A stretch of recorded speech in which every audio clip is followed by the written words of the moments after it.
राज्यात 2 एप्रिल पासून मर्यादित टाळेबंदी लावण्याची प्रशासनाची तयारी सुरू झाली आहे। मात्र हा लॉकडाऊन मागील वेळेपेक्षा वेगळा असणार आहे।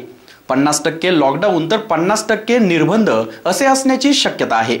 मात्र सर्वसामान्यांना लॉकडाऊन न परवडणारा असताना नागरिक व व्यापारी त्याबाबतची नियमावली का पाळत नाही, हा खरा सवाल सर्वच ठिकाणच्या प्रशासनाला सतावत आहे। आव्हाने झाली, विनंती झाली, काही प्रमाणात कारवाई देखील झाली, मात्र नागरिक व व्यापारी आहेत जे सुधारायचे नावच घेत नाही। एकीकडे आपण लॉकडाऊन नको असे म्हणतो आणि दुसरीकडे शासनाने व प्रशासनाने आखून दिलेले नियम काटेकोरपणे पाळत नाही। हा दुजाभाव असाच राहिला तर मात्र लॉकडाऊन निश्चित होणार हे शासन पोटतिडकीने सांगतात, मात्र ते देखील कुणीच ऐकत नसल्याचे चित्र सध्या बघायला मिळते। नागरिक विनामास्क बिनदिक्कत वागतात, दुकानांमध्ये सामाजिक अंतर राखले जात नाही, रात्रीच्या वेळी शतपावलीच्या नावाखाली नागरिक गर्दी करतात, गप्पांच्या मैफिली रंगतात। कुठल्याही आस्थापना यांना 7 पर्यंत वेळेची मर्यादा असताना व्यापारी जणू काही 7 नंतर लाखो रुपयांचा गल्ला होईल या आशेने नियमांचे उल्लंघन करतात आणि स्थानिक प्रशासनाने कारवाई केली मग आपले वजन वापरून कुठल्या तरी स्थानिक लोकप्रतिनिधींना हस्तक्षेप करण्यास सांगतात। लोकप्रतिनिधी देखील आपले वजन किती, आपल्याला इज्जत किती हे दाखवण्याकरिता कर्मचाऱ्यांवर हुकूम सोडतात। मग याचा परिणाम प्रशासनाच्या कारवाईवर होतो। म्हणूनच की काय सिन्नर पोलीस नागरिक व व्यापारी यांच्यावर कारवाई करताना दिसत नाही, त्यामुळे सिन्नरकरांवर कुणाचाच धाक उरला नाही। सिन्नर पोलीसही केवळ अवैध धंद्यांच्या वसुली मागेच असून शनिवार रविवार सर्व व्यवहार बंद असताना अवैध धंदे सुरू ठेवण्यास परवानगी देतात आणि अशा ठिकाणी नागरिकांनी गर्दी केली तरी त्यांच्यावर कुठल्याही प्रकारची कारवाई होत नाही।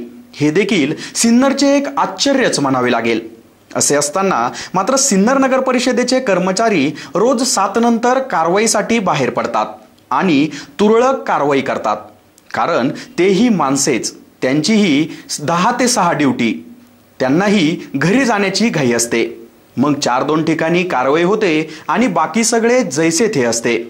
मग काय, ज्यांच्यावर कारवाई झाली ते दुसरीकडे बोटे दाखवण्यास तयार असतात आणि कारवाई फक्त आमच्यावरच का, त्यांच्यावर का नाही असा प्रश्न विचारला जातो।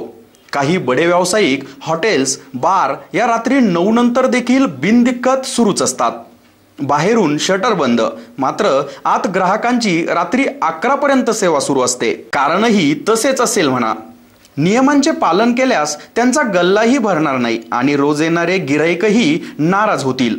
मग आता प्रशासनानेच सांगावे की नियम पाळावे की ग्राहकांची मर्जी, असा सर्व सावळा गोंधळ सिन्नरमध्ये सुरू असताना सिन्नरला कोणी वालीच नसल्याचे दिसत आहे।